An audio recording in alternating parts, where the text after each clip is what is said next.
ওস্তাদ, নতুন বছরে তো দোকানে ভালোই বেচা কেনা হচ্ছে। সারা বছর এরকম হলে খুব ভালো হবে। হ্যাঁ, ঠিকই বলেছিস। এরকম হলে তো খুবই ভালো হয়। আশা করি বছরে খুব ভালো বিক্রি করতে পারবো। ওই যে একজন কাস্টমার মনে হয় এদিকে আসছে, দেখেন কিছু বিক্রি করতে পারেন কিনা। আসুন আসুন, আমার কাছে ভালো চাল ডাল গম সবই আছে, কি লাগবে আপনার? আসুন আসুন, নিন। আসলে আমি কিছু কিনতে আসিনি, আমি বিক্রি করতে এসেছি। দেখুন তো এই চামড়াটা আপনার কোনো কাজে আসে কিনা। একটা খুব সুন্দর চামড়া, অনেকে তাবিজ দেখার জন্য এই চামড়া ব্যবহার করে থাকে। আপনি এটা রেখে দিন, আমাকে একটা দাম দিয়ে দিন। না না না, এগুলো আমি রাখি না, আমি এগুলো বিক্রি করি না। আপনি বরঞ্চ অন্য কোথাও দেখুন না। এই চামড়াটা খুবই সুন্দর, আপনি দেখুন, হাতে নিয়ে না হয় পরে দাম দিবেন। এবার বিক্রি হওয়ার পরে এখন আমাকে কোনো টাকা দিতে হবে না, আপনি এটা রেখে দিন। বিক্রি হওয়ার পরে আমি এসে টাকা নিয়ে যাব। আচ্ছা, এত করে বলছেন যখন, রেখে যান। বিক্রি হলে পরে না হয় এসে টাকা নিয়ে যাবেন। এতে যদি আপনার উপকার হয়। ঠিক আছে, ভালো থাকবেন। রাত হয়ে এসেছে, আজকে আর মনে হয় বেচাকেনা হবে না। চল, দোকান বন্ধ করে আজকের মতো চলে যাই। ওস্তাদ, হ্যাঁ চলুন। আপনাকে আমি এগিয়ে দিই, আপনার বাড়িতে এগিয়ে দিয়ে এরপরে আমি বাড়িতে যাব। না, তুই যা, আমি একাই চলে যেতে পারবো। এমনিতে রাত হয়েছে, তোর দেরি হয়ে যাবে।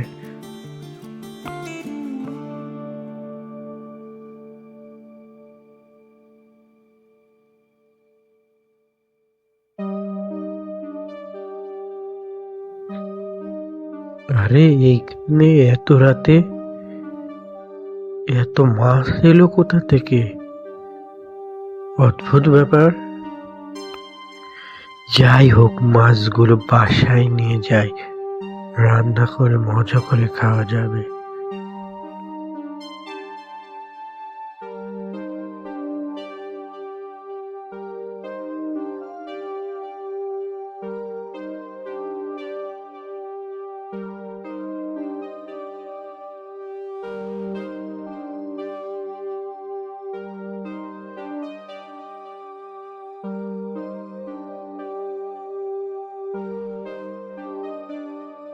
শোনো বউ, পথ দিয়ে আসার সময় এক অদ্ভুত ঘটনা ঘটে।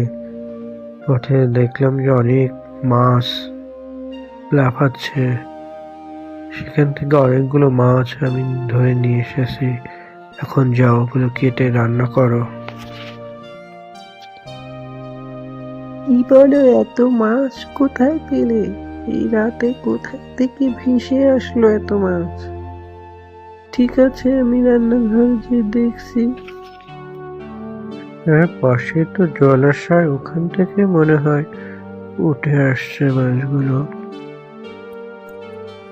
আহ!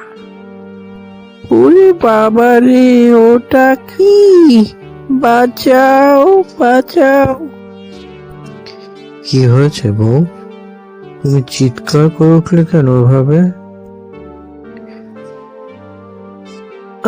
আমি ব্যাগে ভিতরে হাত দিতে দেখি কিসের জন্য আমার হাত চেপে ধরলো। মনে হয় কেমন যেন একটা ভৌতিক বিষয় আমি লক্ষ্য করতে পারছি। ব্যাগে কোনো মাছই আমি পেলাম না, অথচ একটা কাটা হাত আমার হাত চেপে ধরলো। কি বলো? আমি তো ব্যাগে করে মাছই নিয়ে আসলাম। আচ্ছা, তাহলে মনে হয় মাছগুলো বের হয়ে চলে গেছে, আর তুমি কোনো মনের ভুলে এরকম হয়েছে। থাক, এখন আর রান্না করতে হবে না।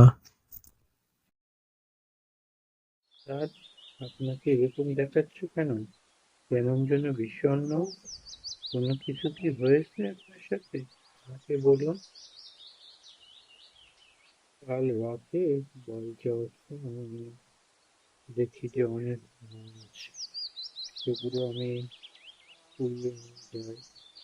বাড়িতে যে বউগুলো উঠে রান্না করতে বলি, তো হঠাৎ রান্নাঘর থেকে চিৎকার ভেসে আসে।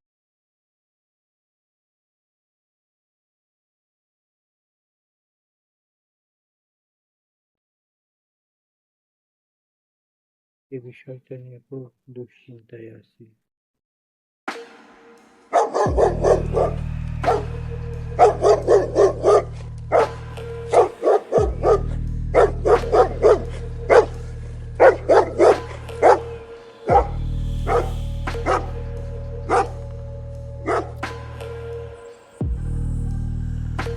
উস্তাদ, এটা কি দেখছি? পানির ভিতর থেকে কি যেন একটা ভয়ঙ্কর উড়ে এলো না? আপনি কি দেখেছেন উস্তাদ? হ্যাঁ, আমিও তো দেখলাম। কি ভয়ঙ্কর, কি উড়ে এলো! খুবই ভীতিকর। চল চল, এখান থেকে দ্রুত কেটে পড়ি। বলতো, আমার সাথে কেন এরকম হচ্ছে? এর আগে তো কখনো এরকম হয়নি। কি করি এখন? এ তো ব্যবসারও ক্ষয়ক্ষতি, জীবনেরও ক্ষয়ক্ষতি হচ্ছে।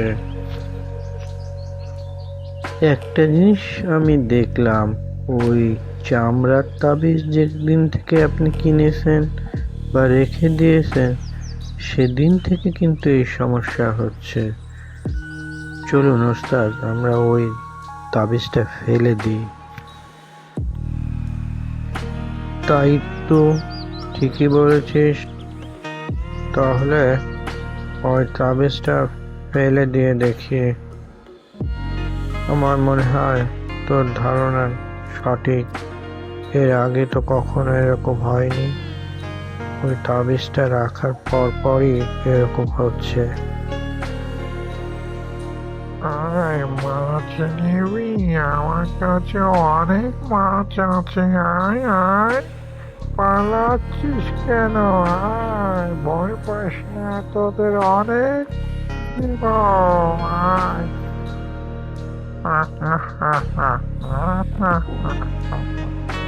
তোদেরকে আমি সাহায্য চাচ্ছি না, তোদের জন্য ভয়ঙ্কর পরিণতি অপেক্ষা করছে। ওস্তাদ, দেখেছেন, এখন আর কোনো সমস্যা নাই। আমি বলেছিলাম না, ওই তাবিজের কারণে এরকম হচ্ছে। এখন দেখুন, আর আমাদের কোনো সমস্যা নেই। হ্যাঁ, এখন আর কোনো সমস্যা আমাদের হচ্ছে না। মনে হয় ওই ঘটনার সাথে কোনো সম্পর্ক থাকতে পারে। যাই হোক, সবাইকে ধন্যবাদ কার্টুনটি দেখার জন্য। আর চ্যানেলটা এখনই সাবস্ক্রাইব করে রাখুন, কারণ ভূত বাংলো চ্যানেলে শুধুমাত্র সত্য ভূতের ঘটনা দেখানো হয়।